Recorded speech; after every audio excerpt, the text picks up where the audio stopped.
Si le pidieras a una persona moderna que imagine un hospital medieval, seguramente visualizaría una escena sombría, un sótano iluminado por antorchas.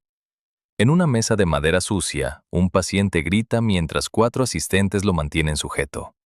Una figura encapuchada se inclina sobre él, sosteniendo una sierra oxidada. Sin anestesia, salvo un golpe en la cabeza, sin higiene, solo dolor, oraciones y la muerte inminente por gangrena. Esta imagen ha sido promovida por el cine y la literatura de fantasía durante años. Parece claro que hace 1000 años no existía la medicina como ciencia y que los tratamientos eran realizados por charlatanes o fanáticos religiosos que veían las enfermedades como un castigo por pecados. Sin embargo, esta visión habitual simplifica demasiado la realidad. Si pudiéramos trasladarnos al siglo XIII o XIV y observar un verdadero hospital en un gran monasterio o la vivienda de un adinerado ciudadano, veríamos algo muy diferente. Sábanas de lino limpias, habitaciones ventiladas donde se queman hierbas aromáticas para enmascarar olores desagradables, un médico que escucha el pulso, examina el color de la piel y pregunta sobre la dieta, el sueño y el estado emocional. Ciertamente, sus capacidades eran limitadas, pero la idea de que un médico medieval era un carnicero ignorante es un mito que necesitamos desmantelar. Para entender la medicina de esa época, primero debemos aclarar el concepto de la Edad Media. A menudo mezclamos 1000 años de historia en un solo conjunto. Pero la medicina del siglo VI, cuando Europa estaba en ruinas tras la caída de Roma, y la medicina del siglo XIV son dos mundos distintos. La Alta Edad Media realmente fue un periodo de pérdida de mucho conocimiento. Se quemaban bibliotecas, se desmoronaban rutas comerciales, y la cirugía a menudo se limitaba a los tratamientos más básicos de heridas de guerra. Pero la situación cambió drásticamente con la llegada de la Alta Edad Media. Europa estuvo cubierta por una red de universidades. En Bolonia, París, Oxford y Montpellier, la medicina se convirtió en una disciplina académica respetada. Los estudiantes pasaban años estudiando teoría antes de poder llamarse doctores. Leían tratados de autores antiguos, como Hipócrates y Galeno, traducidos del griego y árabe. Fue el mundo árabe el que preservó y enriqueció el legado de la antigüedad mientras Europa atravesaba tiempos oscuros. Las obras del científico persa Ibn Sina, conocido en Occidente como Avicena, se convirtieron en el libro de referencia para los médicos europeos durante los siguientes 500 años. El canon de la medicina fue para ellos lo que es un libro moderno de anatomía para nosotros. Por lo tanto, llamar a la medicina medieval caótica es injusto. Era extremadamente lógica. La cuestión era que los fundamentos de esa lógica eran diferentes. El médico medieval no conocía las bacterias, virus o la estructura celular. Se basaba en una filosofía de armonía. Para él, el cuerpo humano era un microcosmos, un reflejo del universo, compuesto de los mismos elementos que el mundo exterior. La enfermedad no se percibía como un mal funcionamiento de una parte, sino como una disrupción del equilibrio general.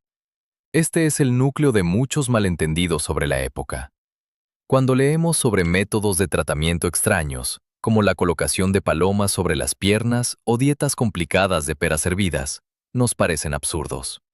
Pero para el hombre de aquella época, cada acción del médico tenía una justificación sólida.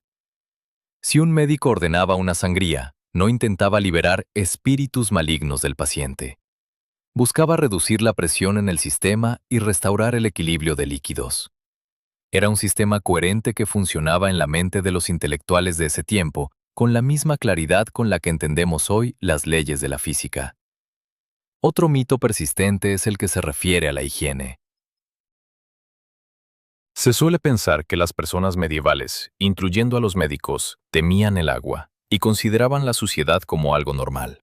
En realidad, los médicos comprendían perfectamente la relación entre la descomposición y la enfermedad, solo que la explicaban a través de la teoría de los miasmas, vapores tóxicos.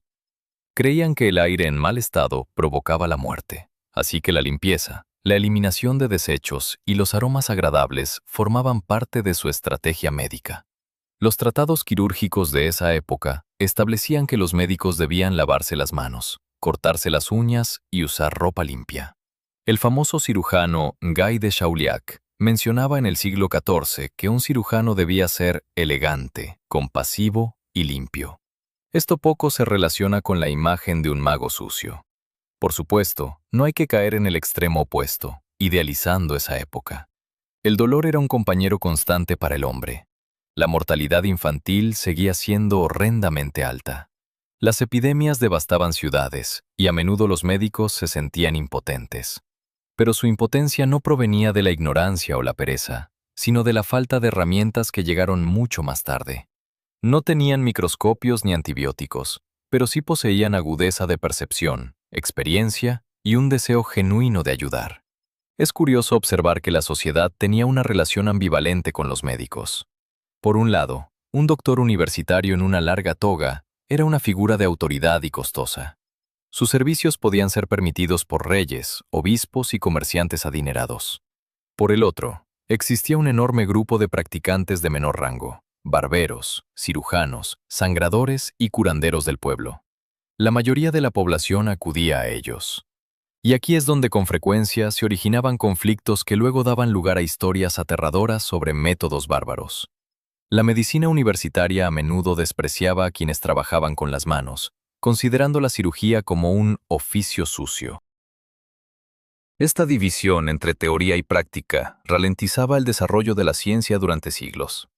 Pero incluso en esas condiciones, los médicos lograron lo imposible.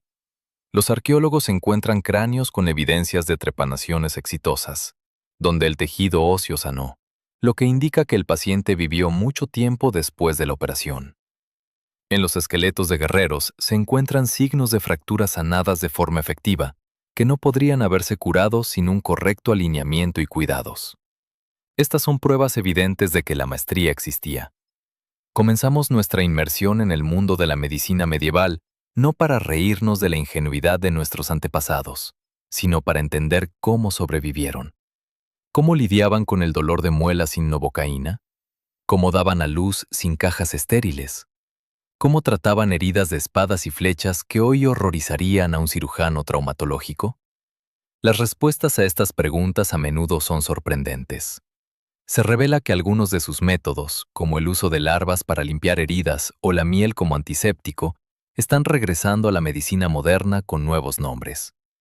Pero para comprender estos métodos de tratamiento, primero necesitamos entender cómo concebían la estructura del cuerpo humano. ¿Por qué creían que el carácter dependía de los fluidos del hígado? ¿Por qué pensaban que la salud estaba relacionada con los signos del zodiaco? La clave para esta comprensión se halla en una antigua y hermosa teoría que dominó las mentes durante 1500 años. La teoría de los 4 humores. Esta teoría explicaba al médico por qué un paciente debía ser calentado y otro enfriado, y por qué un melancólico no podía comer carne de vaca vieja. Sin comprender esta base, todas las acciones del médico medieval nos parecerán un chamanismo insensato.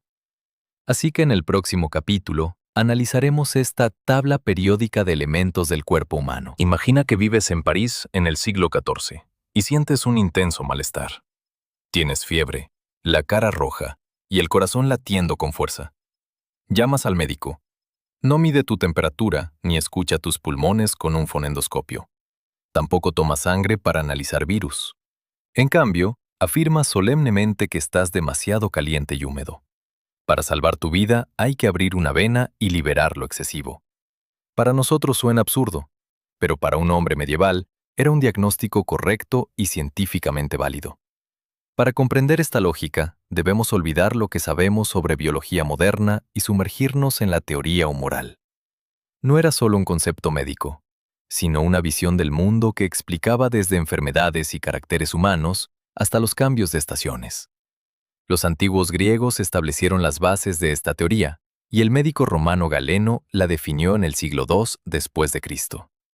En la Edad Media, su autoridad era indiscutible. Discutir con Galeno era tan absurdo como hacerlo con la Biblia. Según esta doctrina, el cuerpo humano es un recipiente con 4 fluidos vitales o humores: sangre, flema, bilis amarilla y bilis negra.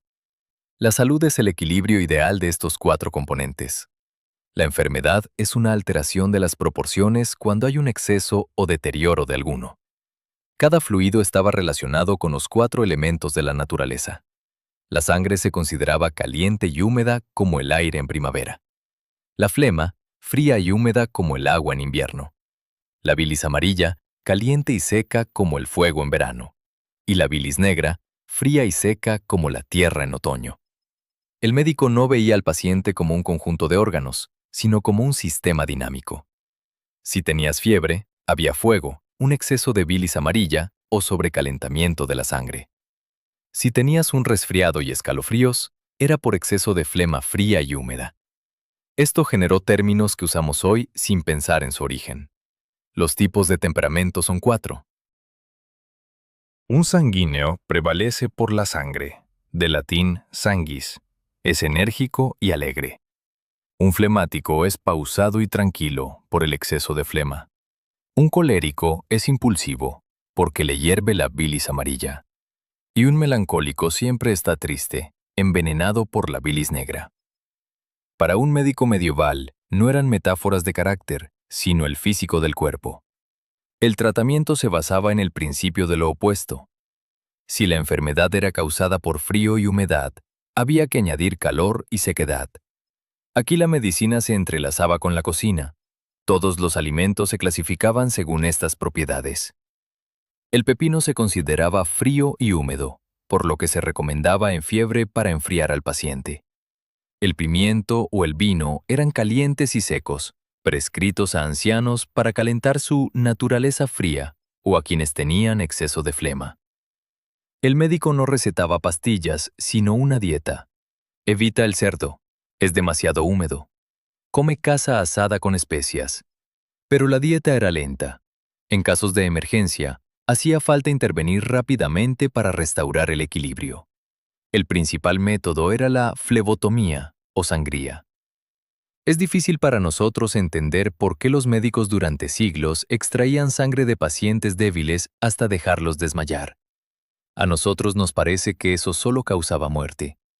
Pero para la teoría humoral era una salvación. Se creía que el cuerpo producía sangre de la comida en el hígado. Si alguien comía mucho y se movía poco, se volvía pletórico. La sangre excesiva se estancaba, se pudría y presionaba órganos, causando inflamación. Imagina una olla en la que aumenta la presión del vapor. Si no abres la válvula, explota. De igual manera, pensaba el médico, si no liberas la mala sangre, el paciente puede sufrir un derrame o infarto. La sangría era un acto de compasión, una forma de aliviar la presión. El procedimiento era complejo y regulado. No se podía simplemente cortar una vena al azar. Existían mapas detallados de venas, cada una correspondía a un órgano. Si dolía la cabeza, se sacaba sangre de la vena en la frente o entre el dedo pulgar e índice. Si había problemas hepáticos, se abría la vena en la mano derecha. Los médicos consideraban todo, la edad, la estación, el clima y hasta las estrellas. La astrología era fundamental en la medicina. Se creía que la luna y los planetas influían en los líquidos del cuerpo, como la luna en las mareas. Un cirujano podía negarse a intervenir si la luna estaba en Géminis, ya que este signo rige las manos y hombros, y podría ser fatal. Además del cuchillo, había sanguijuelas, consideradas un método más suave para niños, ancianos o zonas delicadas. No solo extraían sangre, también aliviaban inflamaciones locales, algo que la iridoterapia moderna reconoce. Las ventosas, frascos de vidrio o metal calentado, se usaban para extraer los humores nocivos hacia la piel. A menudo, este tratamiento era más peligroso que la enfermedad misma. Instrumentos sucios podían causar infecciones. La pérdida excesiva de sangre debilitaba el sistema inmunológico y el paciente moría no de gripe, sino de agotamiento. Sin embargo, cuando el paciente se recuperaba, y esto sucedía frecuentemente, ya que el cuerpo humano es increíblemente resistente, la fama recaía sobre el médico y su estrategia de equilibrar los humores. Si el paciente moría, significaba que la enfermedad estaba avanzada o que así lo quería Dios. La teoría nunca se cuestionaba. Sería un error pensar que los médicos actuaban a ciegas. Buscaban datos objetivos. No tenían rayos X, pero los humanos tienen secreciones que salen de su interior. Y si la sangre era el líquido sagrado de la vida, otro fluido se convirtió en el principal material diagnóstico de la época. Por el color, olor e incluso sabor de la orina, un médico medieval podía conocer todo sobre el paciente, desde el estado del hígado hasta una muerte inminente. La uroscopía, mirar la orina, se convirtió en un arte y símbolo de la profesión médica. Tan importante que en las miniaturas medievales, los santos médicos Cosme y Damián a menudo aparecen con un frasco en manos. Pero ¿cómo leían este oro líquido y por qué este método a veces llevaba a curiosidades y charlatanería? Lo descubriremos en el siguiente capítulo. Si entras en cualquier museo europeo y observas las miniaturas médicas de los siglos XII o XV, notarás un detalle invariable. El médico no aparece con escalpelo, libro ni medicamentos. Sostiene un frasco de vidrio con un líquido amarillento y lo mira atentamente. Este gesto se convirtió en el símbolo de la medicina de la época, un logotipo de la profesión. El frasco de orina era para el médico medieval lo que el estetoscopio es para el médico del siglo XX o la resonancia magnética para el diagnóstico moderno. La ciencia del análisis de orina se llamaba uroscopía. No era un acto de adivinación o charlatanería, como podría parecer. Era un sistema complejo y detallado de análisis, basado en la teoría de los humores. La lógica era clara. Si la orina es el producto de la transformación de la sangre en el hígado, debería contener información sobre el estado de los jugos internos. Los médicos creían que, al mirar el frasco, veían no solo desechos, sino un informe directo sobre el funcionamiento de los órganos internos que el cuerpo enviaba al exterior. El instrumento era una matula, un frasco especial de vidrio fino y transparente. Su forma no era casual. El fondo redondo imitaba la vejiga. Los sopladores de vidrio que hacían matulas debían garantizar su perfecta transparencia, sin burbujas de aire, para no distorsionar la imagen de la enfermedad. Estos frascos eran tan frágiles y valiosos que los médicos o sus sirvientes los llevaban en cestas tejidas con un acolchado suave. Romper una matula con el análisis del paciente se consideraba un mal presagio y un fracaso profesional. El diagnóstico era como consultar un mapa. Existían diagramas de colores, conocidos como rueda de la orina, que mostraban hasta 20 tonos de líquido, desde el completamente transparente, como el agua de manantial, hasta el color del vino viejo, verde e incluso negro. El médico acercaba el frasco a la luz y comenzaba el análisis. Primero evaluaba el color. El amarillo pálido era un signo de digestión saludable. El rojo o anaranjado, como la melena de un león, indicaba un exceso de calor en el hígado y un exceso de sangre. El blanco lechoso podía señalar problemas renales. Los colores verde o negro presagiaban la muerte, indicando que dentro del organismo había comenzado la necrosis de los tejidos o, en su lenguaje, la quema de los humores. Pero el color era solo el primer paso. Luego el médico evaluaba la consistencia o substancia. El líquido podía ser espeso como jarabe o acuoso. Se estudiaba el sedimento, dónde se acumulaba, en el fondo, flotando o formando una película en la superficie.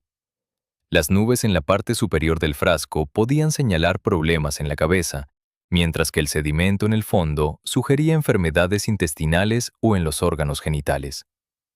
Las burbujas de aire que no estallaban se consideraban una señal de que en el cuerpo estaba atrapado un espíritu ventoso o gas que causaba dolor. Finalmente, se empleaban otros sentidos. El médico siempre olía el contenido del frasco. Un olor dulce podía indicar una enfermedad, mientras que uno fétido señalaba procesos de putrefacción y úlceras. Y sí, existía una prueba que hoy nos provoca escalofríos, pero que era normal en la época. El médico probaba la orina. Gracias a este incómodo método, los médicos medievales realizaron una de las observaciones más precisas de la historia. Notaron que la orina de algunos enfermos deshidratados, que sufrían sed insaciable, tenía un sabor distintivo a miel.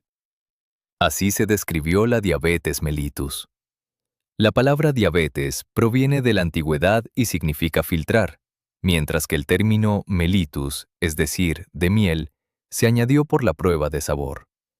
Así, cuando el doctor probaba el líquido, hacía un análisis bioquímico. La uroscopía se consideraba un método tan poderoso que con el tiempo reemplazó el examen físico del propio paciente. Esto dio lugar a una extraña práctica de medicina a distancia. Los pacientes ricos, al no querer molestarse en visitar al médico, enviaban a su sirviente con una cesta que contenía la mátula.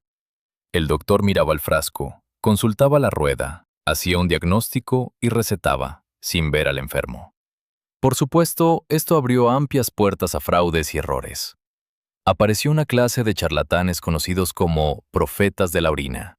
Vagaban por ferias prometiendo que con solo mirar el frasco podían predecir no solo enfermedades, sino también el futuro, el sexo del nonato y hasta el resultado de un negocio. Los médicos de universidades serias trataban de combatir esto. En los tratados médicos a menudo había advertencias. Cuidado con la astucia de los pacientes. Las personas a menudo ponían a prueba al médico enviándole orina de animales o mezclando el líquido con vino y colores.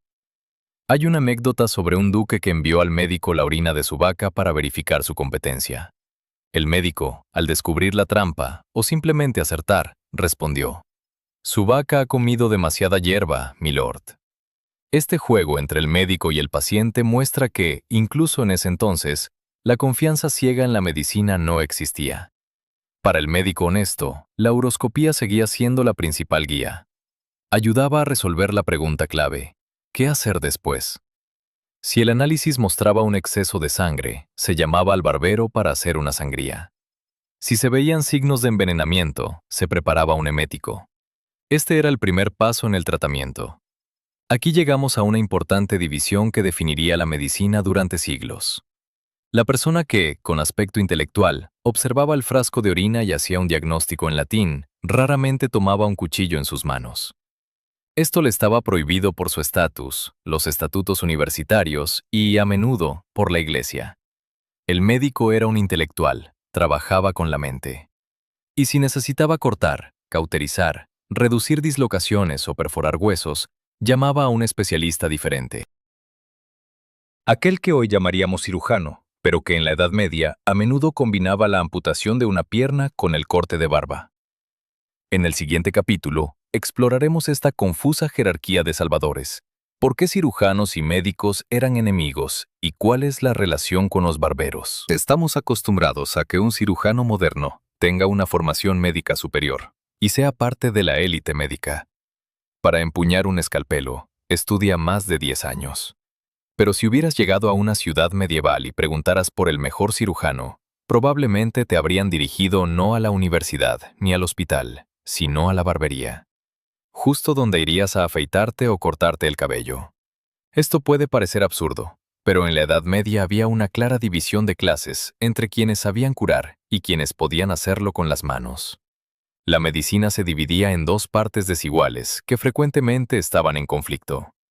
En la cima de esta jerarquía estaba el physiocus, o médico diplomado. Era un caballero con una larga toga, a menudo de piel, que destacaba su alto estatus. Hablaba latín, citaba a Aristóteles y Galeno, y enseñaba en la universidad. Sin embargo, esta brillante educación tenía una gran falla. Era puramente teórica. Los estudiantes de medicina estudiaban anatomía por libros, no en prácticas reales. Tocar un cuerpo humano o trabajar con sangre se consideraba indigno de un académico. Era una tarea sucia, propia de artesanos. Las raíces de este desprecio se encontraban en las prohibiciones eclesiásticas. En los siglos XII y XIII, la Iglesia emitía repetidamente edictos prohibiendo a clérigos y monjes practicar la cirugía. El famoso principio, Ecclesia aborreret sanguine, la Iglesia no acepta la sangre, significaba que si un monje quería estudiar medicina, debía limitarse a dietas y medicamentos.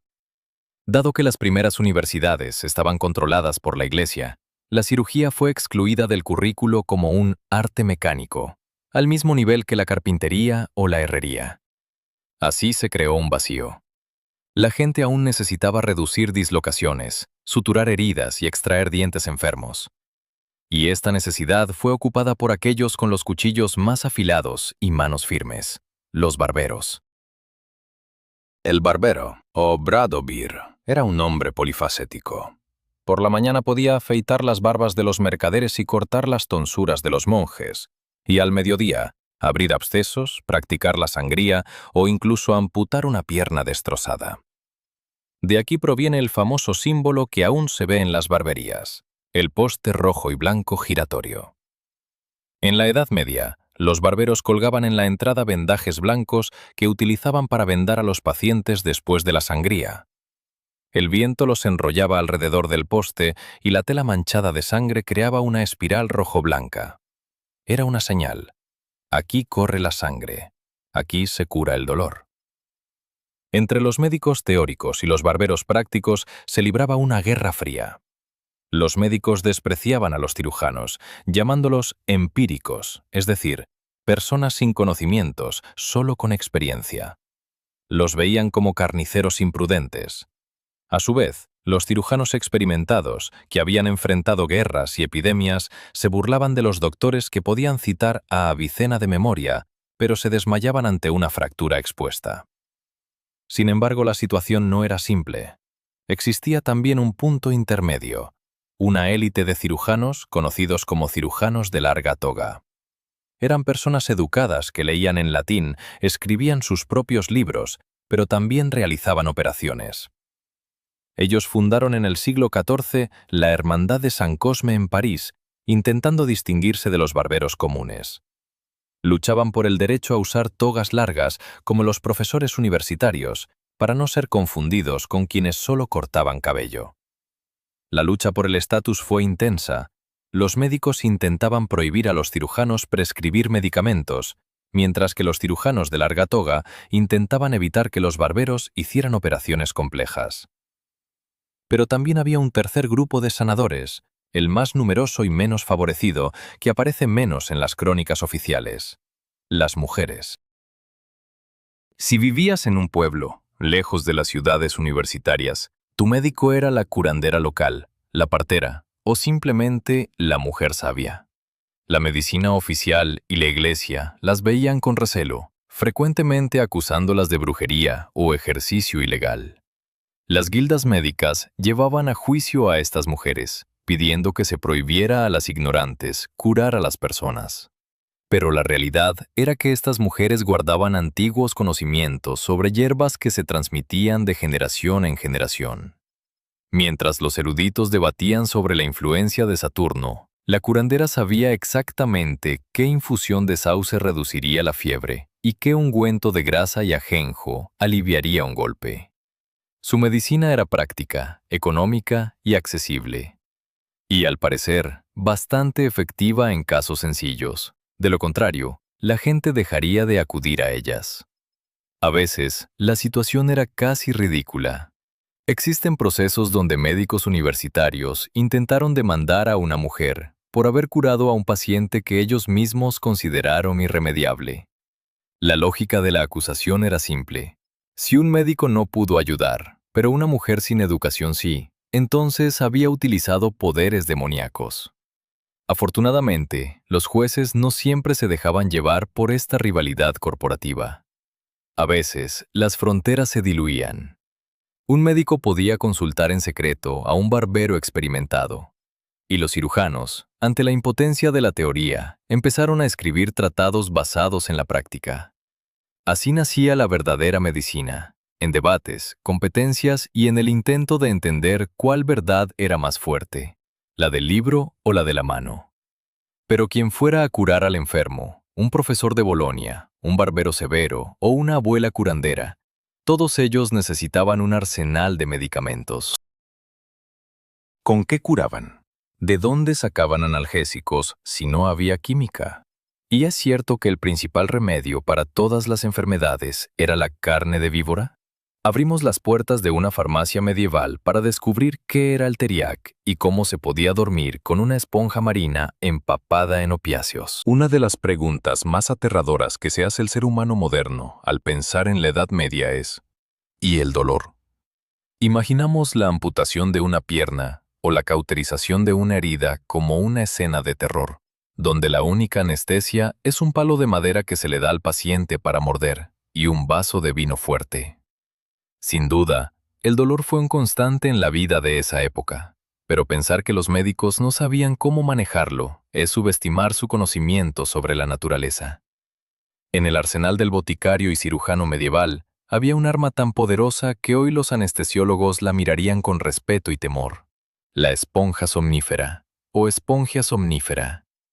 La receta para esta anestesia se encuentra en manuscritos desde el siglo IX y casi no cambió en siglos. La esponja marina se empapaba en una mezcla infernal de jugos. Los ingredientes incluían goma de opio, jugo de beleño, cicuta, hiedra y mandrágora. Luego, se secaba al sol y se guardaba en la botica. Antes de la operación, se sumergía en agua caliente y el paciente inhalaba los vapores. El efecto era inmediato.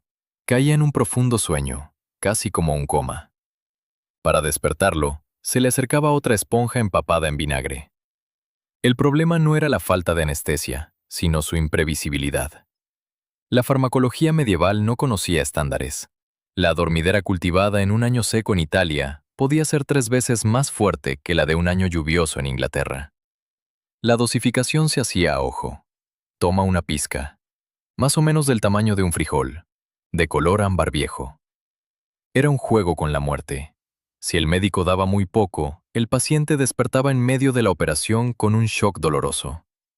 Si daba demasiado, simplemente dejaba de respirar. Un aforismo de la época decía: es mejor escuchar los gritos del paciente que el silencio de su tumba. Por eso, muchos cirujanos preferían no usar la esponja, eligiendo que el enfermo sufriera, pero permaneciera con vida. Los ingredientes estaban rodeados de misticismo. Tomemos la mandrágora, cuya raíz a menudo recuerda a la figura humana y sobre la cual existían leyendas aterradoras. Se decía que al extraerla de la tierra, emitía un grito que podía volver loco o matar a quien lo escuchara. Por eso, los recolectores supuestamente ataban la planta al hocico de un perro, le lanzaban un trozo de carne y se tapaban los oídos con cera. El perro, al correr por la comida, arrancaba la raíz y moría, aceptando la maldición. Los médicos eran escépticos ante estas historias, pero conocían bien el poder de la raíz. La mandrágora contiene potentes alcaloides que provocan alucinaciones, somnolencia y pérdida de sensibilidad. Junto con el beleño y la droga, formaba parte de la pomada de brujas, que las mujeres supuestamente se aplicaban en la piel antes de volar a sus aquelarres. Los toxicológicos modernos sostienen que la sensación de vuelo era un viaje narcótico causado por la absorción de venenos a través de la piel. Pero la botica, o como se decía entonces, tienda de especias, no solo comercializaba venenos. La línea entre alimento y medicina era difusa. El azúcar, por ejemplo, se consideraba un medicamento raro y costoso. Se recetaba para calentar el estómago y restaurar energías. Las especias como la pimienta, canela, clavo de olor y nuez moscada tenían un precio exorbitante no solo por su sabor, sino también por sus propiedades curativas. El boticario era una figura importante en la ciudad. Compraba materias primas traídas de Asia por comerciantes venecianos y preparaba complejos polvos y mezclas. La cúspide del arte farmacéutico, el rey de todos los medicamentos, era el teriaco. Este nombre resonó en toda Europa y Asia durante más de 1500 años. Se consideraba un antídoto universal y un remedio para todas las dolencias, desde la peste hasta el dolor de cabeza. Originalmente la receta fue concebida en la corte del rey Mítido Pontus y perfeccionada por el médico de Nerón, pero en la Edad Media se convirtió en un culto. El teriaco clásico contenía una enorme variedad de componentes. A veces, su número alcanzaba hasta 64. Incluía hierbas raras, minerales, opio, miel, pero el ingrediente principal y secreto era la carne de víbora. La lógica era pura de la Edad Media. Lo similar cura lo similar. La serpiente no muere por su propio veneno, afirmaban los médicos. Por lo tanto, su carne alberga una fuerza vital inmune a los tóxicos. Consumir una serpiente bien preparada transfería esa fuerza a la persona. La preparación del teriaco no era solo un proceso de cocina, sino un evento público. En ciudades como Venecia, Montpellier o Nuremberg, las autoridades organizaban ceremonias públicas de mezcla. En la plaza principal se exponían calderas, y respetados doctores, bajo la mirada de funcionarios, mostraban los ingredientes a la multitud para demostrar su autenticidad. Las serpientes eran presentadas vivas, luego decapitadas y cocidas. La mezcla debía madurar durante años, como un buen vino. Se creía que solo tras 5 a 10 años de fermentación, el teríaco adquiría su máximo potencial. Se almacenaba en recipientes de plomo o de oro y se vendía a precios exorbitantes. Reyes y papas tomaban un grano de teríaco cada mañana para prevenir envenenamientos. ¿Funcionaba? Sorprendentemente, en parte sí. Gracias a su alto contenido de opio, realmente aliviaba el dolor, calmaba la tos y detenía la diarrea, un problema de la época. La miel y las hierbas podían tener efectos antisépticos. El efecto placebo, sumado a su alto precio y reputación mística, también contribuía. Claro, no prevenía la peste, pero mejoraba la calidad de vida, aunque fuera a costa de una leve adicción narcótica de la aristocracia. Había remedios aún más extraños. El polvo de momias egipcias se usaba para golpes y hemorragias. Las piedras preciosas eran trituradas. Se pensaba que el esmeralda ayudaba con dolencias del hígado, mientras que el zafiro curaba los ojos. Era una época en que la química no se había separado de la alquimia, ni la medicina de la magia. Pero a pesar de la abundancia de recetas exóticas, los médicos comprendían que solo con polvos no se podía vencer a la enfermedad. A veces se requería intervención mecánica. Aquí es donde entraban los maestros del cuchillo, de los que hablamos antes. Con ungüentos de opio y el teríaco de serpiente a la mano, se atrevían a realizar operaciones que incluso hoy parecen complejas. En el próximo capítulo, veremos cómo los cirujanos medievales perforaban cráneas y extraían cataratas, devolviendo la visión a los ciegos. Cuando escuchamos la palabra trepanación, un escalofrío recorre la espalda. La idea de perforar un orificio en el cráneo de una persona viva, sin anestesia general ni un quirófano estéril, parece una tortura. Sin embargo, para un cirujano medieval era el pináculo de su maestría, una prueba de su temple y destreza. Y lo más sorprendente es que los pacientes no solo sobrevivían, vivían años e incluso décadas después de estas operaciones. La trepanación es uno de los procedimientos médicos más antiguos en la historia, pero fue en la Edad Media cuando se transformó de un ritual a una operación tecnológica para salvar vidas. La razón de su popularidad era simple: la guerra. Las armas de esa época eran espadas, hachas, mazas y martillos de guerra. Los golpes de estos objetos en el yelmo a menudo no lo perforaban, pero causaban fracturas por compresión. El hueso del cráneo se hundía y los fragmentos presionaban el cerebro. Si no se hacía nada, la persona moría en agonía por hinchazón cerebral, convulsiones o hemorragias. El cirujano era la única esperanza, y su tarea era ingenieril: levantar el hueso hundido, quitar los fragmentos y darle espacio al cerebro para aliviar la presión. Los instrumentos sonaban aterradores, pero estaban bien diseñados. El principal era el trepanador, un taladro manual parecido a un sacacorchos. El cirujano cortaba la piel del cuero cabelludo, la separaba, exponiendo el hueso blanco, y comenzaba a perforar. La regla principal que los maestros, como el famoso Roger Frugardi o Guy de Chauliac, enseñaban a sus alumnos era: no dañar la dura mater. Esta membrana que cubre el cerebro se llamaba dura mater.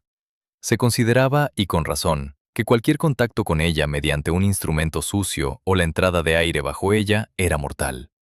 Por eso, la perforación debía hacerse lentamente, verificando la profundidad constantemente. Cuando se completaba la perforación, el cirujano usaba elevadores, unas palancas especiales, para levantar y extraer el fragmento óseo.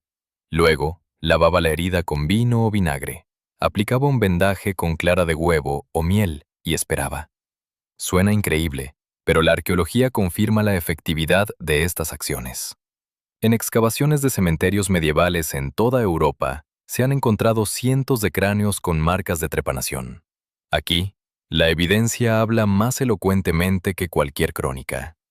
Si los bordes del orificio en el cráneo son afilados y dentados, significa que la persona murió durante la operación o poco después. El hueso no tuvo tiempo de reaccionar. Pero si los bordes estaban suavizados, redondeados y cubiertos de nuevo callo óseo, eso demuestra una curación completa. La estadística de estos hallazgos es asombrosa. Se estima que entre el 70 y el 90% de los pacientes sobrevivieron a la operación y vivieron lo suficiente para sanar.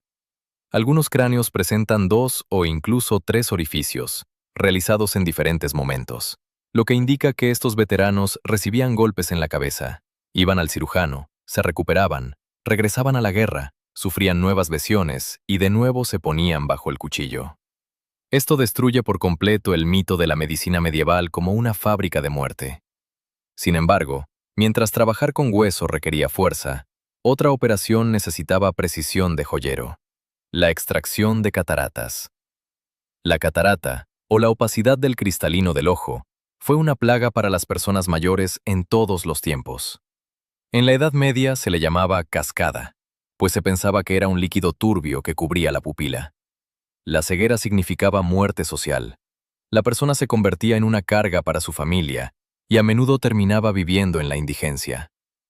La operación para eliminar cataratas, o reclinación, era conocida desde la antigüedad, pero en la Edad Media, oculistas itinerantes perfeccionaron la técnica.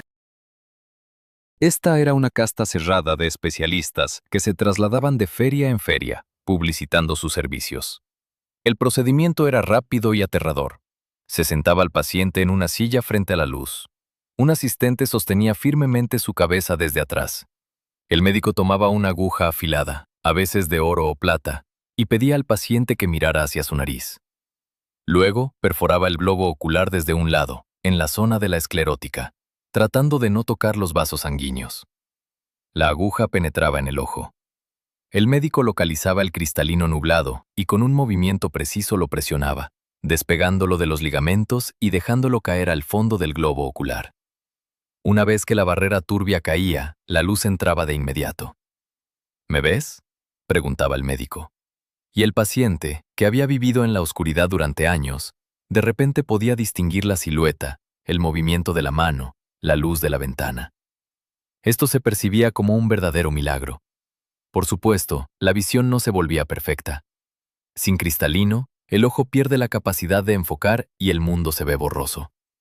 Pero la persona podía caminar sin guía, ver la comida en la mesa y los rostros de sus seres queridos. Para la época, esto fue un gran avance. Los riesgos eran enormes. La infección podía destruir el ojo en pocos días.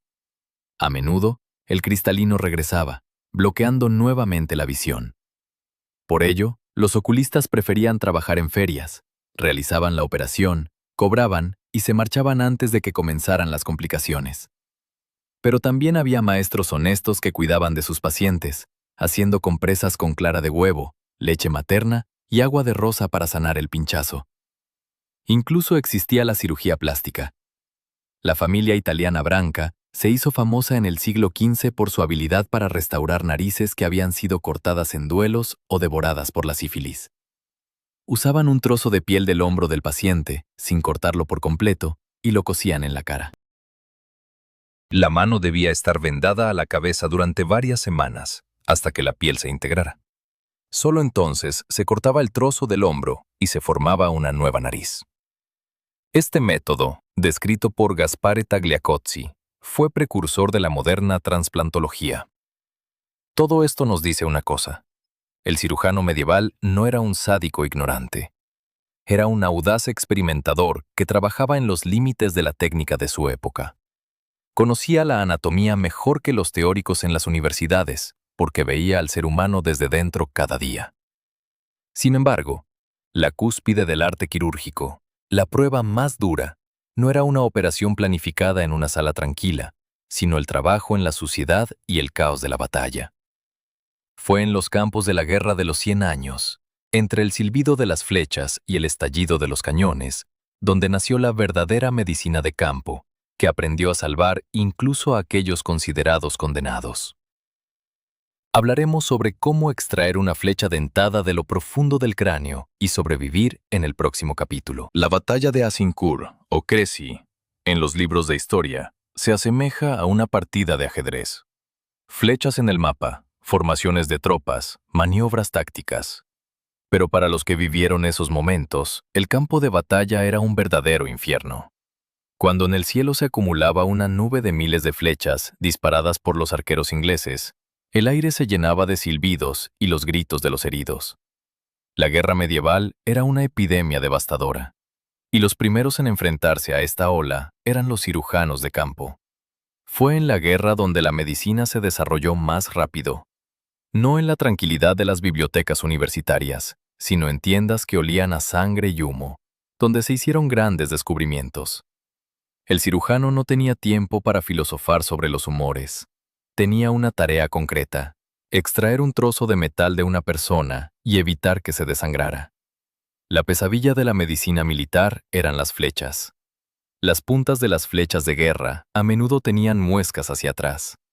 Al clavarse en la carne, la flecha actuaba como un arpón. Si intentaba simplemente sacarla, las muescas desgarraban tejidos, músculos y vasos, convirtiendo la herida en algo mortal. A veces, el asta se rompía dejando la punta de metal profundamente incrustada en el cuerpo, a menudo atascada en un hueso. El caso más famoso de salvación de tal herida es el del príncipe de Gales, futuro rey Enrique V. En 1403, durante la batalla de Shrewsbury, una flecha impactó directamente en el rostro del joven príncipe de 16 años. Entró por debajo del ojo izquierdo, atravesó los senos nasales y se quedó atascada en la base del cráneo, a unos centímetros del cerebro y la columna vertebral. Los médicos lograron extraer el asta de madera, pero la punta de hierro permaneció profundamente dentro de la cabeza del heredero. Los mejores médicos de Inglaterra estaban desconcertados. Dejar el hierro dentro significaba una muerte lenta y dolorosa por descomposición. Sacarlo era imposible. Los instrumentos no llegaban y nadie se atrevía a desfigurar la cara del príncipe. Entonces, el cirujano londinense John Bradmore asumió el desafío. Comprendió que los métodos convencionales no funcionarían y en unos días inventó y ordenó a los herreros que forjaran una herramienta única, que pasó a la historia como el extractor de Bradmore. Era un milagro de ingeniería. La herramienta consistía en pinzas delgadas con un tubo hueco y un mecanismo de tornillo en su interior. Bradmore amplió la herida usando raíces secas de saúco, cubiertas con tela de lino, para acceder a la punta. Luego, introdujo con cuidado sus pinzas en el canal, localizó el hierro atascado e insertó el tornillo. El mecanismo abrió las pinzas desde dentro, atrapando firmemente la punta de la flecha por su interior. Bradmore escribió en su diario que movía la herramienta hasta que el hierro cedió. Extractó la punta y salvó al príncipe. Pero la operación era solo el comienzo. Después, el cirujano lavó la herida durante 3 semanas con una mezcla de vino blanco y miel, un poderoso antiséptico natural. Enrique sobrevivió para convertirse en uno de los grandes reyes de Inglaterra, aunque con una cicatriz para toda la vida. Este caso demuestra que los cirujanos de esa época tenían conocimientos de anatomía y mecánica que eran casi geniales. Pero si los príncipes eran tratados por genios, a los soldados comunes les ofrecían métodos mucho más simples. El principal enemigo en el campo era la gangrena. La ropa sucia, las partículas de la armadura y la tierra entraban en las heridas junto con las armas. La infección se desarrollaba de manera sorprendente. Si una extremidad se destrozaba por un fuerte golpe de maza o hacha, salvarla era imposible. Solo quedaba una opción: la amputación. La amputación medieval era una carrera contra el tiempo. El cirujano debía cortar una pierna o un brazo en pocos minutos, antes de que el paciente muriera de shock. La piel se cortaba con un cuchillo en forma de media luna. Los músculos se alzaban para que, tras cortar el hueso, pudieran cubrirse como un cojín. Se cortaba rápidamente, a menudo cambiando las hojas de la sierra si se atascaban o se afilaban contra el hueso. Pero cortar era solo parte del trabajo. Tenía que detenerse la hemorragia. Las grandes arterias brotaban como géiseres. La ligadura de los vasos con hilo de seda era conocida desde la época romana. Pero en el caos de la batalla, con poca luz, encontrar y ligadura una arteria pulsante era extremadamente difícil. Por eso, el método más fiable era la cauterización. El hierro al rojo se aplicaba a la carne cortada. El sonido de la carne chisporroteando y el olor a carne quemada llenaban la tienda médica. Era un procedimiento brutal y doloroso, pero cerraba instantáneamente los vasos, formando una costra. La costra de tejido quemado servía como tapón, evitando que la sangre fluyera y que las bacterias penetraran. Además del hierro, se utilizaban aceites hirviendo o mezclas de trementina. Se creía que el aceite neutralizaba el veneno que podía filtrarse a través de las heridas junto con la pólvora cuando aparecieron las armas de fuego al final de la Edad Media. Solo más tarde los médicos advirtieron que el aceite hirviendo causaba quemaduras que cicatrizaban peor que la herida misma y comenzaron a usar ungüentos más suaves, como los de yema de huevo y aceite de rosas. Un apartado especial merece el cuidado de las heridas de armas blancas. Si los intestinos salían al exterior, como sucedía con frecuencia en cortes de espada, intentaban regresar a colocarlos.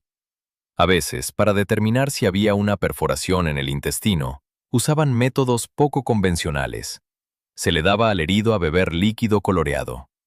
Si el líquido fluía por la herida en el abdomen, significaba que el intestino estaba dañado y la situación era crítica. En tales casos, a menudo recurrían a la táctica de última misericordia, permitiendo que la persona muriera en paz, dado que cocer el intestino en condiciones de campo sin septicemia era casi imposible. Sin embargo, la tasa de supervivencia de los veteranos es sorprendente. En las tumbas de la batalla de Visby, ocurrida a mediados del siglo XIV, se encontraron esqueletos de guerreros que habían sanado marcas de heridas en las piernas. Esto significa que alguien los sacó del campo de batalla, trató sus heridas, puso vendajes y les proporcionó descanso y alimento durante meses. Esto sugiere que existía un sistema organizado de atención. La medicina militar no era una carnicería caótica. Los reyes contrataban regimientos de cirujanos y barberos. Llevaban carretas con medicamentos, vendajes y vino. Incluso había hospitales de campaña para la nobleza. Fue la guerra la que impulsó la comprensión de que no bastaba con vendar a un herido, sino que había que cuidarlo.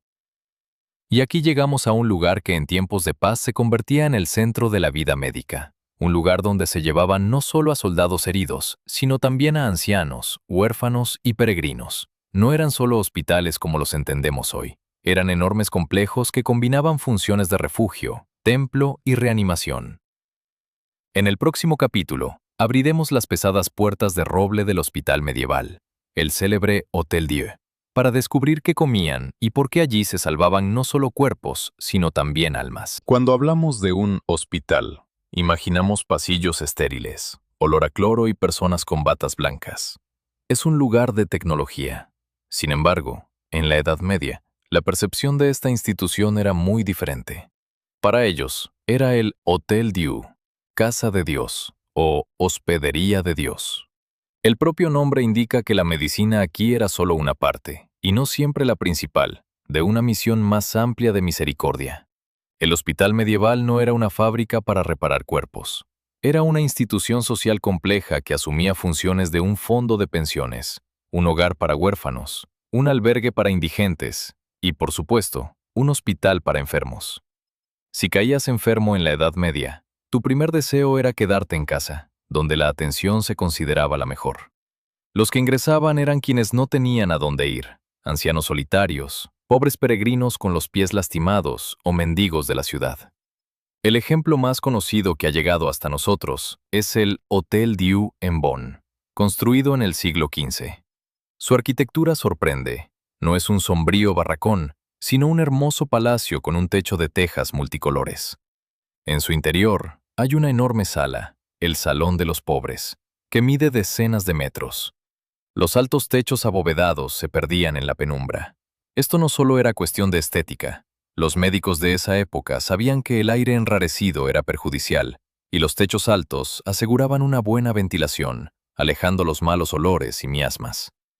A lo largo de las paredes se alineaban camas, cubiertas con cortinas gruesas para garantizar la privacidad. Pero el elemento central no era el puesto de enfermera, sino el altar. La capilla estaba situada al fondo de la sala para que cada enfermo, al levantar la cabeza, pudiera ver al sacerdote y escuchar la misa.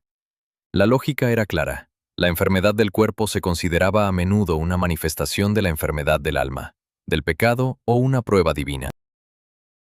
Por lo tanto, tratar el cuerpo sin purificar el alma era visto como una actividad fútil. El proceso de admisión del paciente era casi un ritual. Primero, el enfermo debía confesarse y comulgar. Solo después de haber salvado el alma, se comenzaba a atender el cuerpo. Las personas eran rapadas, lavadas con agua caliente, se les quitaba la ropa sucia llena de piojos y se les ofrecía ropa limpia del hospital, una túnica y un gorro. Sus pertenencias eran desinfectadas o hervidas. Para muchos, un baño caliente y deshacerse de los parásitos, era un alivio increíble que, por sí solo, favorecía la recuperación. Las atenciones eran brindadas no por médicos, sino por monjas. Ellas fueron las primeras enfermeras profesionales en la historia. Su regla les exigía tratar a cada vagabundo como si fuera el mismo Cristo, y esa actitud se convertía en un cuidado tangible. La medicina principal del hospital medieval era la comida. El menú del Hotel Dieu podría haber suscitado la envidia de muchos artesanos. A los enfermos se les daba carne, de res, cordero o cerdo, 3 veces por semana, incluso durante épocas de escasez.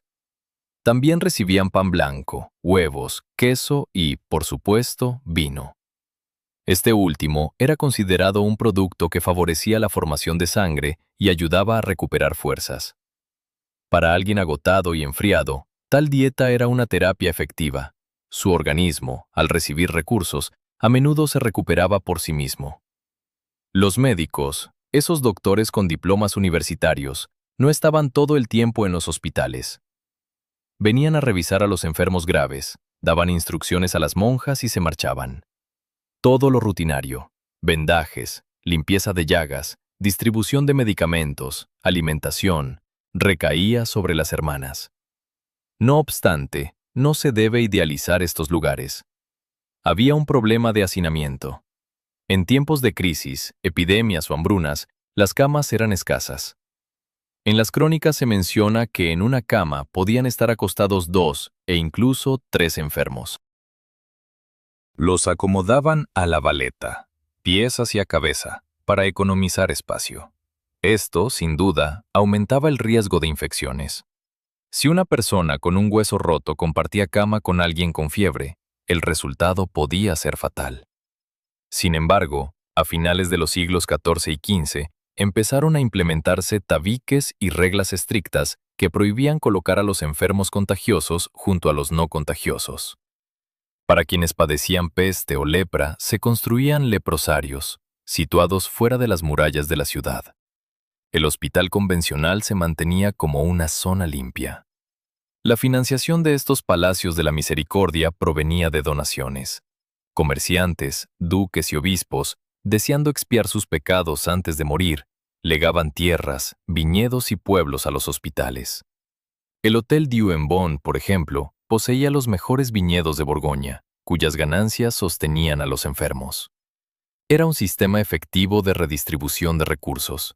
El dinero de los ricos se transformaba en caldo y sábanas para los pobres.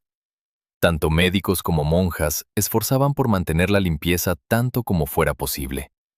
Lavaban los pisos con vinagre, cambiaban la paja en los colchones y aireaban los espacios.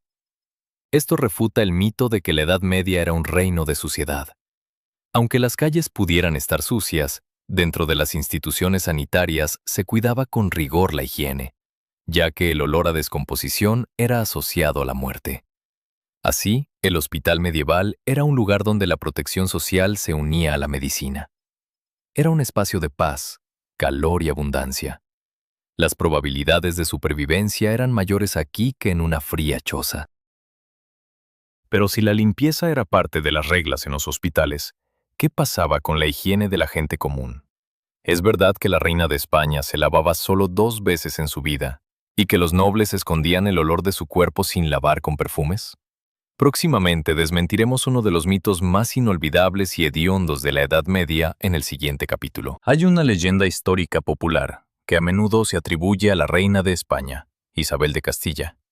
Se dice que, con orgullo, afirmaba haberse bañado solo 2 veces en su vida, al nacer y antes de su boda. Este chiste, junto con las historias de caballeros que no se quitaban la armadura durante años, ha forjado nuestra imagen de la Edad Media como una época de suciedad total y mal olor. Nos parece que la gente de esa época odiaba el agua y que los perfumes solo se inventaron para enmascarar el olor de un cuerpo sin lavar. Sin embargo, si revisamos los libros de impuestos de París a finales del siglo XIII, encontramos algo sorprendente. En la ciudad había 26 baños públicos y no estaban vacíos.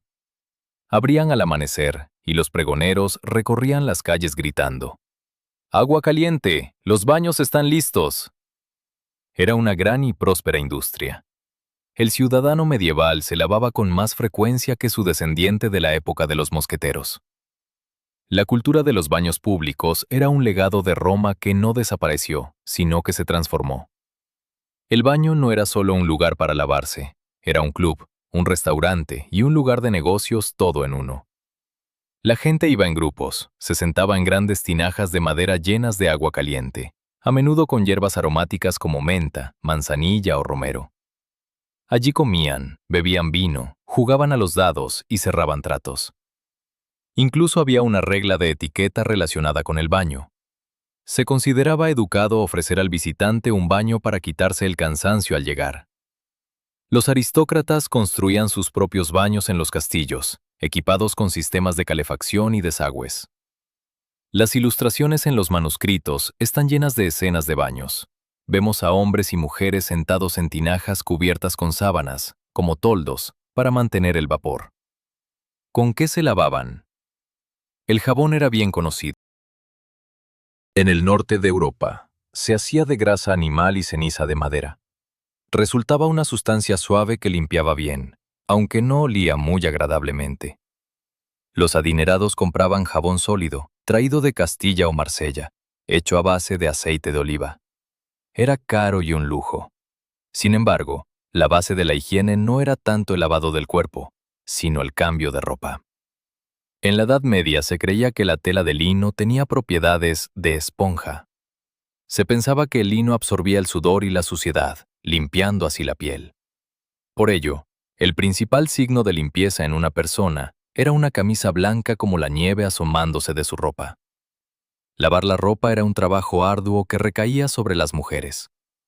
Era una verdadera industria química en miniatura. Se utilizaba lejía, una infusión de ceniza de madera.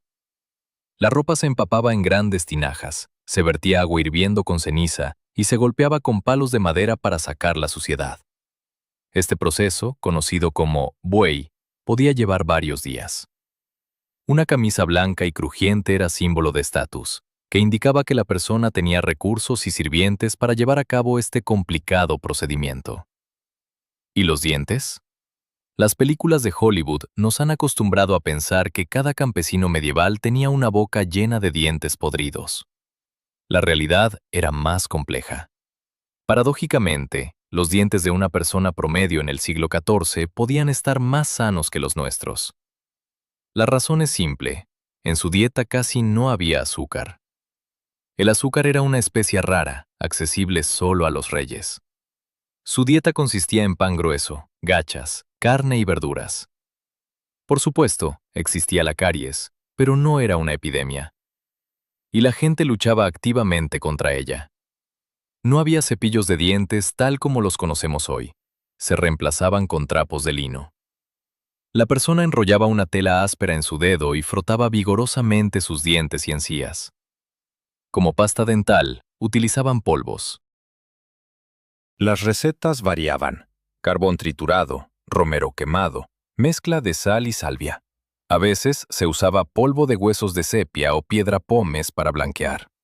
Para refrescar el aliento, masticaban semillas de hinojo, anís, clavo o perejil. En los tratados médicos se recomendaba enjuagar la boca con vino o vinagre por la mañana para fortalecer las encías.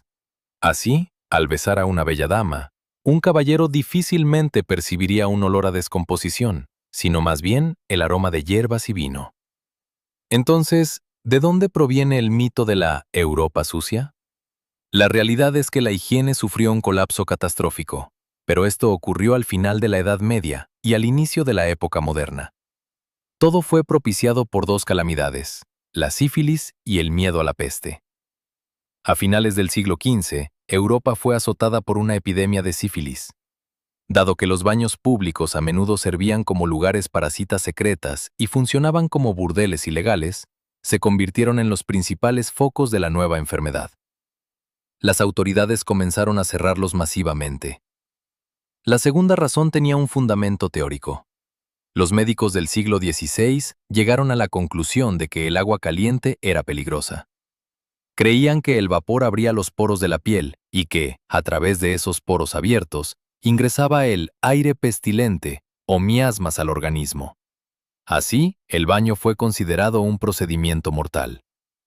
Fue en esa época, el Renacimiento y el Barroco, que la gente dejó de lavarse completamente, limitándose a limpiarse la cara y las manos con tinturas alcohólicas y rociándose abundantemente con perfumes. Así que resulta paradójico. La oscura Edad Media era un tiempo de limpieza y vapor, mientras que el ilustrado Renacimiento trajo consigo suciedad y pelucas infestadas. Un campesino del siglo XIII, que sudaba regularmente en el baño del pueblo, miraría con horror al cortesano Luis XIV, que solo se lavaba cuando se lo recetaba el médico.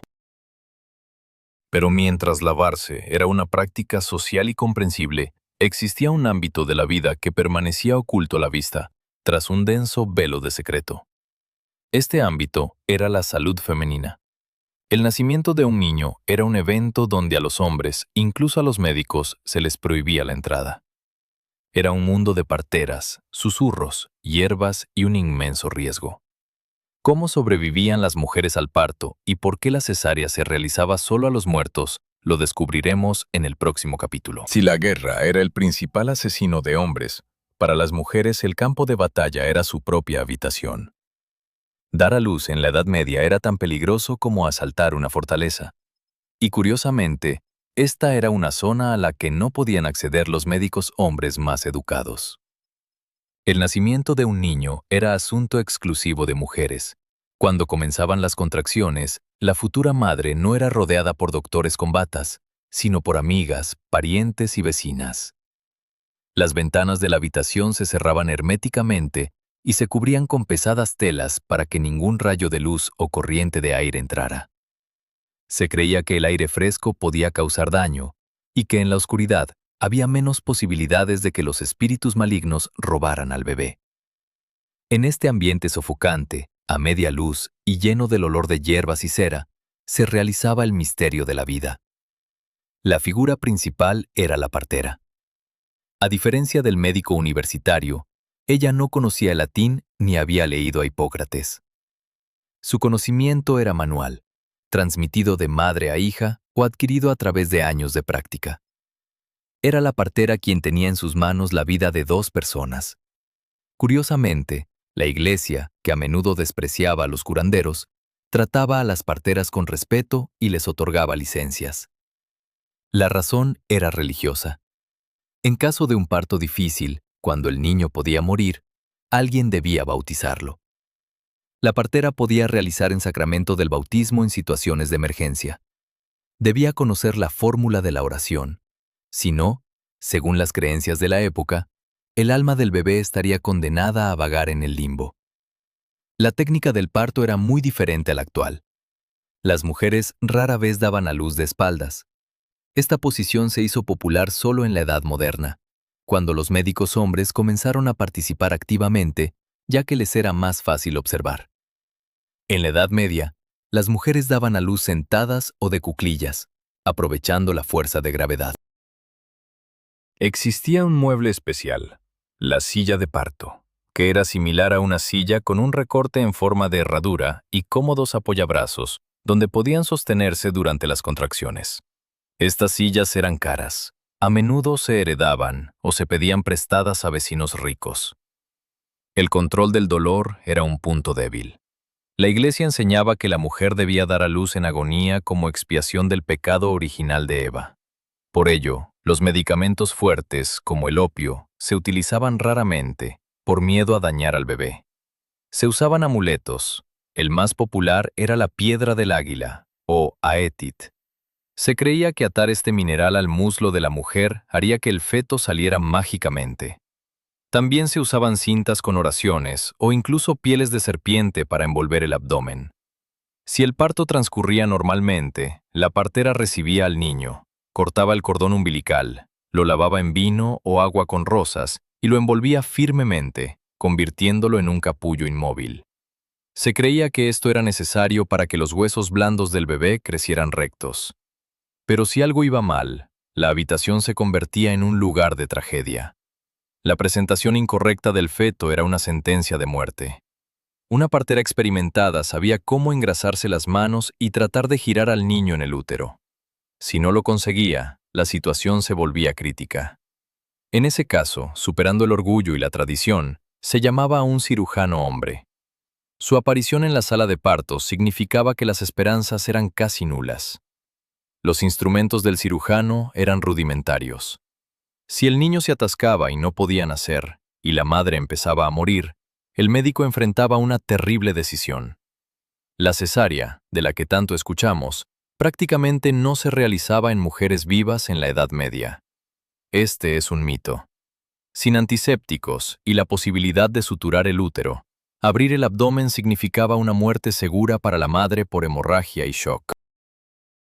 La leyenda de que Julio César nació así es probablemente falsa. Su madre, Aurelia, vivió mucho tiempo después de su nacimiento. En realidad, la cesárea medieval era una operación póstuma. Existía una ley, Lex Caesarea, que obligaba a extraer al niño del útero de la madre fallecida si había la menor posibilidad de que estuviera vivo. El principal objetivo no era tanto salvar la vida física del niño, lo cual se lograba rara vez, sino asegurarse de que su alma fuera bautizada. Solo hacia finales de la Edad Media, alrededor de 1500, aparecen las primeras menciones verídicas de mujeres sobrevivientes a una cesárea. La historia más famosa es la del porcicultor suizo Jacob Neuffer. Cuando su esposa no podía dar a luz y los médicos se rindieron, él solicitó permiso a las autoridades, tomó sus herramientas y realizó la operación él mismo. Su esposa sobrevivió y luego tuvo otros 5 hijos. Pero esto fue un milagro, una excepción que confirmaba la regla. Normalmente, si el niño moría en el útero, el cirujano usaba horribles herramientas, ganchos para extraer el cuerpo por partes y salvar al menos a la madre. Esta era la cruel y sangrienta realidad que se prefería no discutir en voz alta. La mortalidad era alta. Las mujeres morían no solo en el parto, sino también días después a causa de la fiebre puerperal, es decir, la sepsis. Manos sucias, telas no estériles, nadie sabía que eran ellas las que traían la muerte. Y a pesar del miedo, las mujeres continuaban dando a luz y las parteras seguían haciendo su trabajo, basándose en su experiencia e intuición. Este mundo cerrado de mujeres, lleno de dolor y esperanza, estaba entrelazado con la fe en lo sobrenatural. Cuando la medicina era impotente, cuando ni la experiencia de la partera ni la cuchilla del cirujano podían ayudar, la gente miraba al cielo. Creían que la salud y la vida de una persona estaban escritas en el movimiento de los planetas. Un médico no podía recetar un medicamento o hacer una incisión sin consultar el calendario. Hablaremos sobre cómo la astrología influía en la medicina y por qué en ciertos días estaba prohibido cortarse las uñas en el siguiente capítulo. Imagina esta situación. Estás en la mesa de operaciones. El cirujano ya ha sacado sus instrumentos, pero de repente mira por la ventana, ve la posición de la luna y dice: «Lo siento, hoy no puedo operar. Vuelva en 3 días». En la actualidad, ese médico perdería su licencia de inmediato, pero en el siglo XIV, sería aquel que no lo hiciera quien la perdería. Ignorar las estrellas se consideraba una negligencia grave, como si hoy un cirujano no se lavara las manos antes de operar. Para un hombre medieval, la astrología no era un simple horóscopo o una adivinanza. Era matemáticas avanzadas, física y biología en un solo paquete.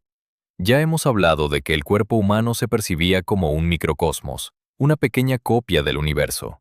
Por lo tanto, los procesos que ocurrían en el vasto mecanismo celestial influían de manera física en el pequeño mecanismo, el organismo humano. El médico debía ser astrónomo. En los estatutos de las universidades de París y Bolonia, se especificaba que un estudiante de medicina debía manejar un astrolabio y calcular la posición de los planetas. Sin esto, no podía hacer un diagnóstico correcto. Una herramienta clave en este sistema era el esquema conocido como el hombre zodiacal.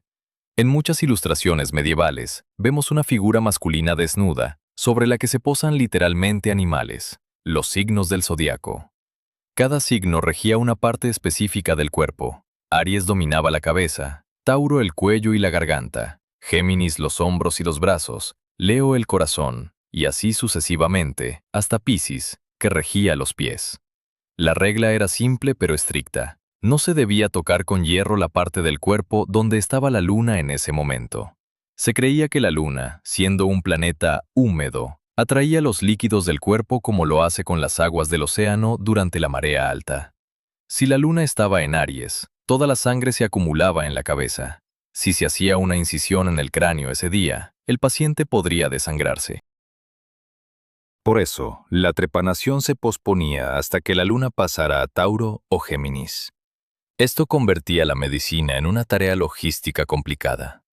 Si un paciente tenía gangrena en la pierna y la luna entraba en Piscis, que rige los pies, el cirujano se enfrentaba a una difícil decisión: operar y arriesgar la vida del paciente con hemorragia, o esperar varios días y arriesgar que la gangrena avanzara. A menudo se optaba por esperar. La influencia de los planetas también determinaba la naturaleza de la enfermedad. Saturno, un planeta frío y seco, causaba enfermedades crónicas, melancolía y problemas óseos. Marte, caliente y seco, provocaba fiebres agudas e inflamaciones. El tratamiento se elegía como un antídoto. Para la fiebre marciana, se utilizaban hierbas bajo la influencia de Venus, un planeta frío y húmedo. Pero cuando los cálculos astronómicos fallaban, el médico y el paciente se adentraban en lo que hoy llamaríamos magia. Sin embargo, ellos lo denominaban magia natural, o uso de propiedades ocultas de la naturaleza. Las piedras y minerales se consideraban acumuladores de energía estelar. Los médicos prescribían en serio el uso de amuletos. Se colgaba un coral rojo al cuello de los niños para protegerlos de la epilepsia. El esmeralda, triturado o aplicado en la piel, debía ayudar a curar enfermedades oculares. Se creía que el zafiro calmaba las pasiones y ayudaba con heridas. Esto no era brujería en el sentido eclesiástico, ya que el médico no invocaba demonios. Simplemente usaba la fuerza que Dios había depositado en la piedra, tal como había puesto el picante en el pimiento. Existen métodos que hoy parecen pura locura. Por ejemplo, el tratamiento de la magia simpática. Si una persona era herida con una espada, el médico podía comenzar a curar la espada misma. El arma se untaba con una pomada de armas hecha de grasa, sangre y musgo de un cráneo humano, y la herida se lavaba y vendaba. Sorprendentemente, esto a menudo funcionaba. ¿Por qué? Porque mientras los médicos se ocupaban de la espada, dejaban de hurgar en la herida con manos sucias y de verterle brebajes ácidos. La herida sanaba gracias al descanso y la limpieza. Pero la fama recaía sobre la pomada mágica. Una categoría aparte era el milagro divino. Si los médicos terrenales se rendían, quedaba la esperanza en los santos. Miles de peregrinos acudían a las reliquias de San Roque o San Sebastián pidiendo sanación. La iglesia recolectaba grandes cantidades de figuritas de cera, piernas, brazos, ojos, corazones. La persona curada traía a la iglesia una copia de cera del órgano que había estado enfermo como muestra de agradecimiento. La cúspide de esta pirámide de fe era la mano real. Se creía que los reyes de Inglaterra y Francia tenían un poder sagrado para sanar mediante la imposición de manos. Existía una enfermedad concreta, el mal real o escrofula, tuberculosis de los ganglios linfáticos en el cuello. Se le conocía como mal real. El rey francés Luis IX o el rey inglés Eduardo el Confesor realizaban ceremonias donde tocaban a miles de enfermos diciendo: «El rey te toca, el Señor te sana». Las colas para ver a los monarcas eran más largas que las de cualquier profesor de medicina. Y las crónicas están llenas de relatos de milagrosas curaciones. Los médicos modernos explican esto diciendo que la escrofula a menudo se cura sola o entra en remisión, y que el poderoso impacto emocional al encontrarse con el ungido de Dios fortalecía el sistema inmunológico. Esta mezcla de astronomía, botánica, fe y magia brindaba al hombre medieval una sensación de protección. El mundo era comprensible. Cada enfermedad tenía su causa, un desbalance de humores, la mala posición de Marte o un pecado. Y había un remedio para cada cosa: dieta, sangrías, amuletos o rezos. Pero a mediados del siglo XIV, este sistema ordenado y acogedor se desmoronó de la noche a la mañana. Desde el este llegó una enfermedad que no encajaba en ninguna categoría. Mataba tanto a sanguíneos como a melancólicos. Ignoraba la posición de las estrellas y no temía al teriaca ni al toque real. Era tan devastadora que los médicos simplemente dejaron de comprender con qué estaban tratando. En el próximo capítulo veremos cómo la peste negra destruyó la medicina antigua y obligó a los sobrevivientes a buscar nuevos caminos. En octubre de 1347, las galeras genovesas llegaron al puerto de Mesina, en Sicilia. En los remos estaban los muertos, y quienes aún vivían estaban cubiertos de llagas negras y escupían sangre. Así llegó la muerte negra a Europa. Este evento no solo fue una catástrofe humanitaria, sino un momento crucial para la medicina medieval. Durante siglos, los médicos se apoyaron en autoridades. Si un paciente tenía fiebre, leían a Galeno. Si tenía dolor de estómago, consultaban a Avicena.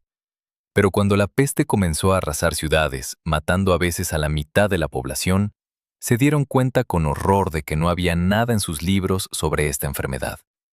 Los antiguos griegos no la conocían. La gran teoría de los humores, que todo lo explicaba, falló repentinamente. Los médicos intentaron tratarla como antes. Practicaban sangrías para eliminar material envenenado. Pero los pacientes debilitados morían aún más rápido. Perforaban y cauterizaban los bubones de peste con hierro caliente, lo que solo provocaba dolor y septicemia. Les daban teriaca y esmeraldas, pero la enfermedad no hacía distinciones entre ricos y pobres. Fue el colapso de la élite intelectual. La gente observaba que un sacerdote moría tan rápido como un pecador, y que un profesor de medicina caía muerto junto a su paciente analfabeto. La confianza en la ciencia clásica se desmoronó. La pregunta que atormentaba a los sabios era: ¿de dónde vino esto? Buscaban respuestas donde estaban acostumbrados, en el cielo. En 1348, la Facultad de Medicina de la Universidad de París emitió un veredicto oficial. Atribuyeron la mortalidad a la triple conjunción de Saturno, Júpiter y Marte en Acuario, ocurrida 3 años antes. Se creía que esto había provocado la corrupción del aire, llenando la atmósfera de miasmas venenosos. La teoría de los miasmas, aire maligno, dictó métodos de protección. Los médicos pensaban que el contagio entraba al cuerpo a través de la respiración y los poros de la piel. Por eso, la estrategia principal no era tanto la higiene, sino la filtración del aire. Aquí debemos desmantelar un mito visual sobre la Edad Media. Cuando pensamos en la peste, imaginamos a un médico con una capa negra y una máscara de largo pico. Pero la verdad es que durante la muerte negra del siglo XIV, no existieron esos doctores de pico. Este traje fue inventado por el médico francés Charles Delorme en 1619, casi 300 años después. Los médicos medievales se protegían de manera diferente. Usaban largas túnicas ajustadas para minimizar el contacto de la piel con el aire. En sus manos no llevaban garrotes, sino esferas aromáticas, pomanderes. Estas eran esferas metálicas con orificios llenas de ámbar, almizcle, alcanfor y flores secas.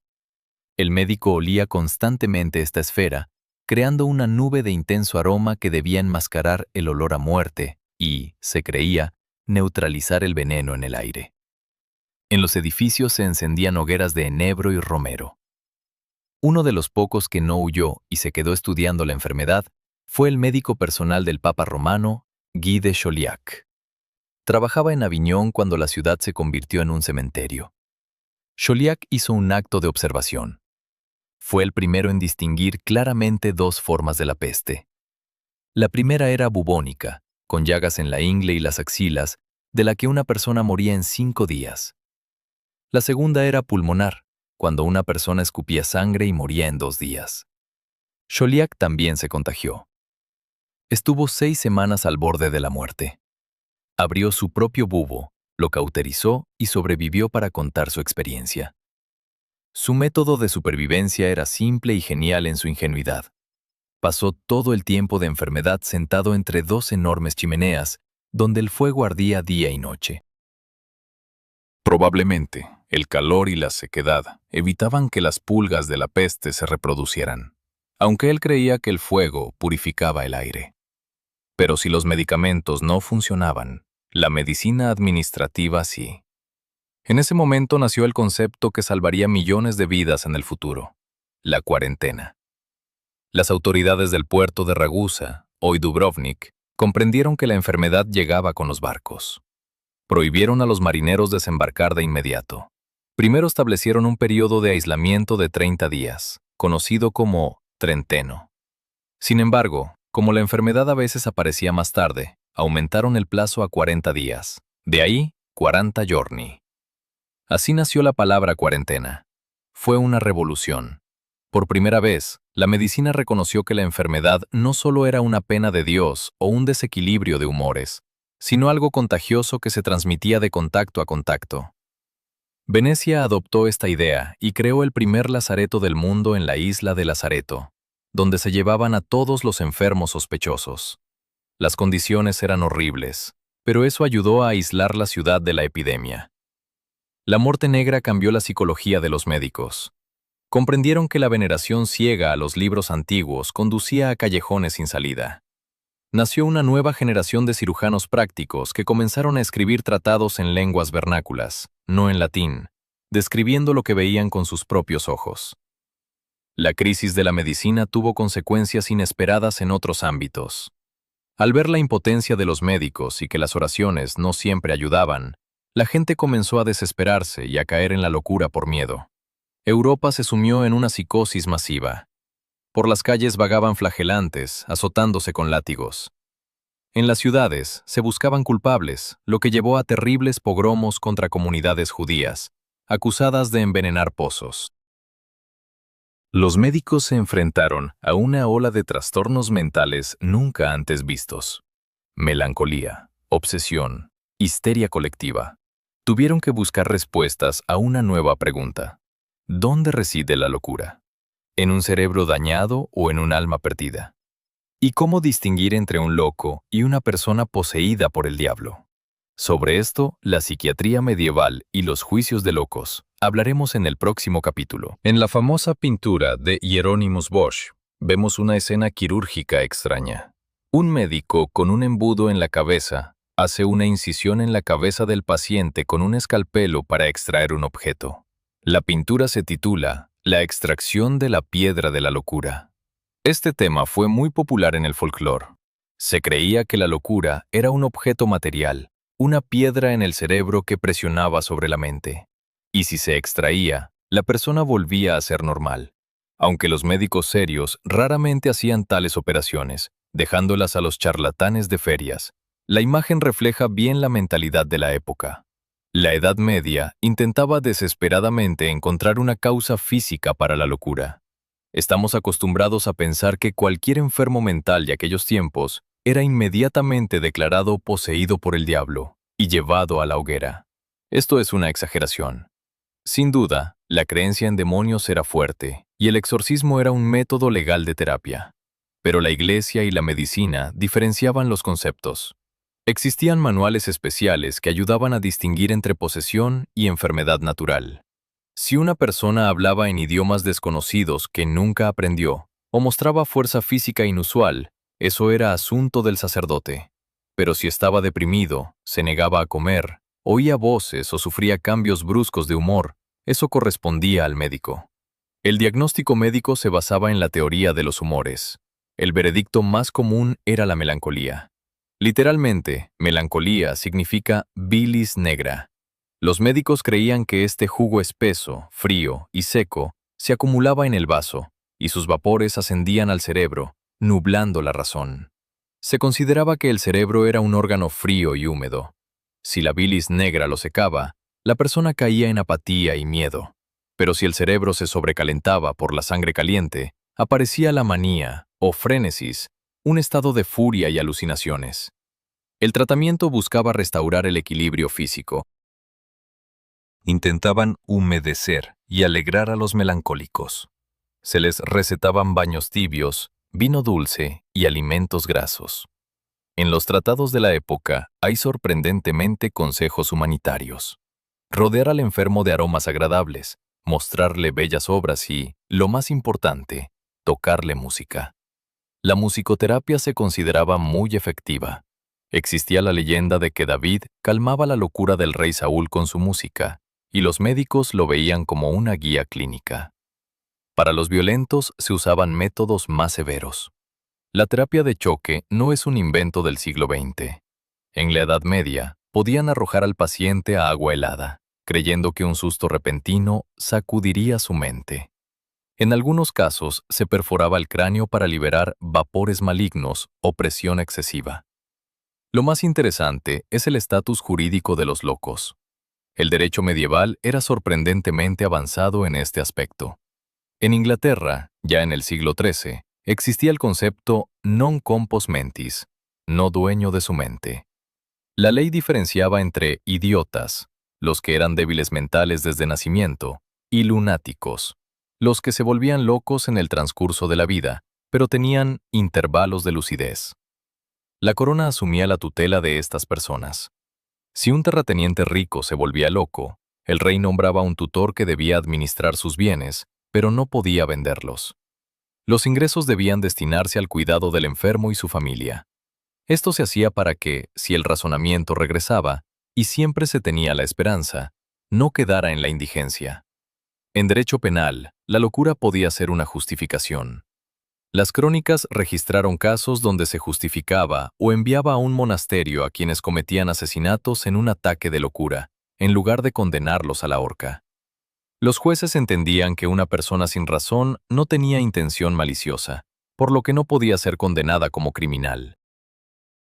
¿Dónde iban aquellos que no podían ser curados en casa?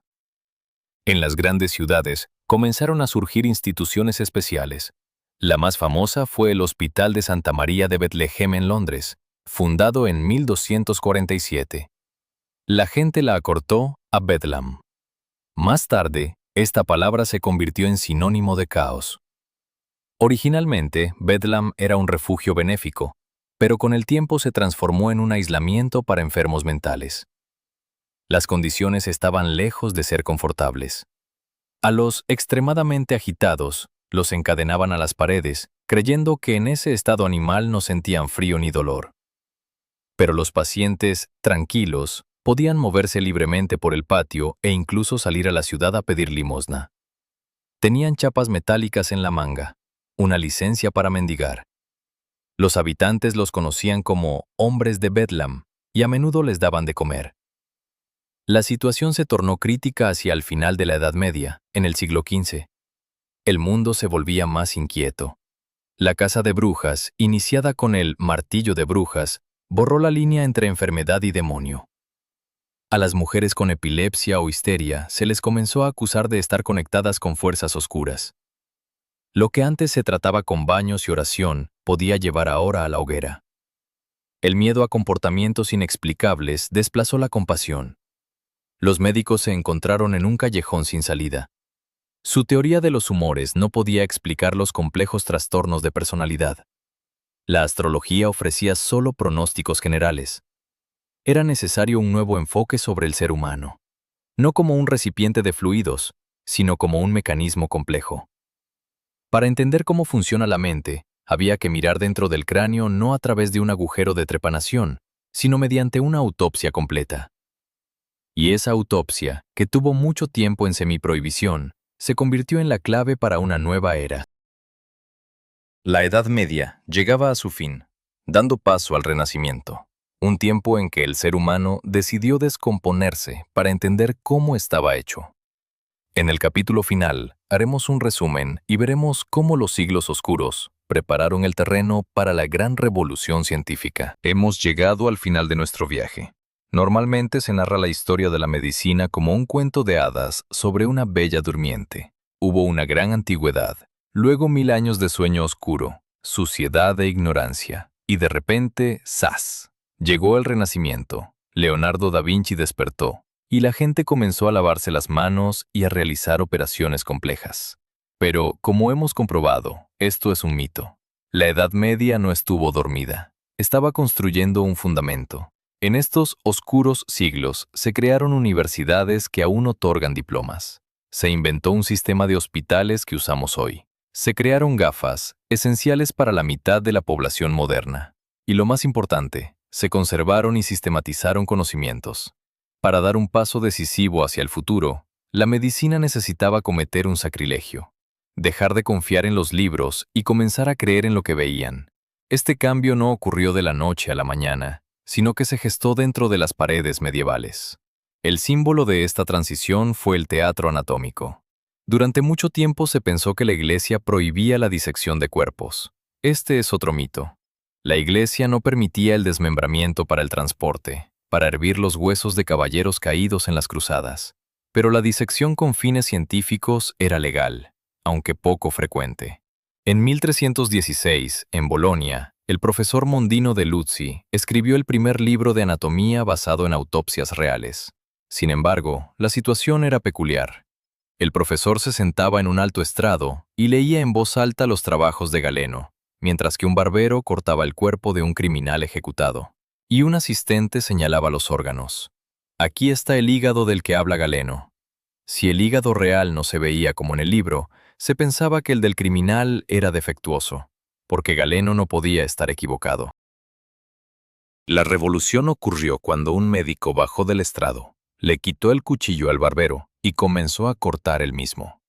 Este fue el rebelde Andreas Vesalio en el siglo XVI, pero las prácticas medievales prepararon el terreno para él. Vesalio demostró algo impactante. El gran Galeno jamás había diseccionado humanos. Describía la anatomía de cerdos y monos. Resultó que los humanos no tenían esa red maravillosa de vasos sanguíneos en el cerebro y que el fémur no estaba curvado como el de un perro. Esto fue un shock.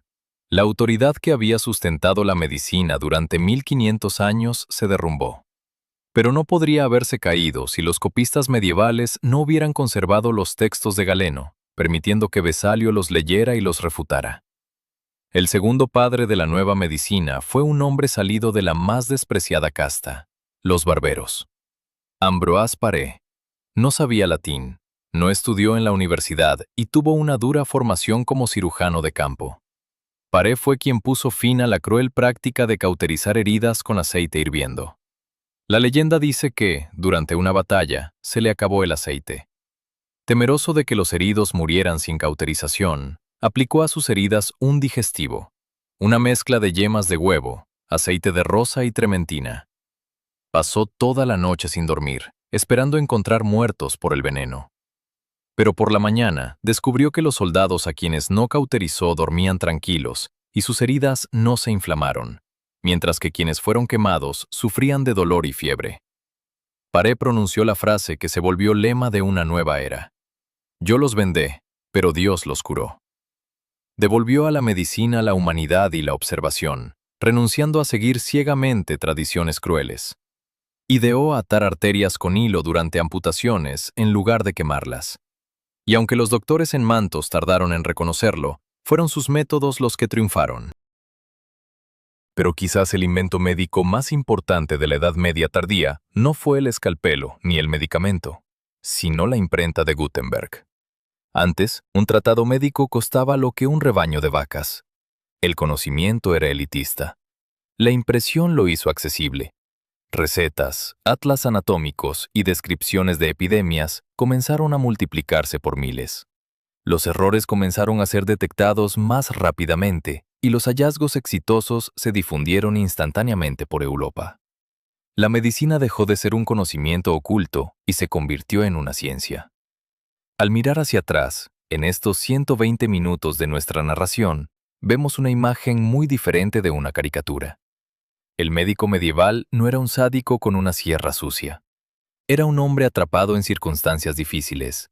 No tenía antibióticos, anestésicos ni microscopios. Pero tenía una mente aguda y el deseo de ayudar. ¿Se equivocaban? Sin duda. La teoría de los humores, tratamientos con mercurio y predicciones astrológicas hoy nos hacen sonreír. Pero seamos honestos, dentro de 500 años, nuestros descendientes probablemente contemplarán con horror nuestra quimioterapia o radioterapia, considerándolas métodos bárbaros.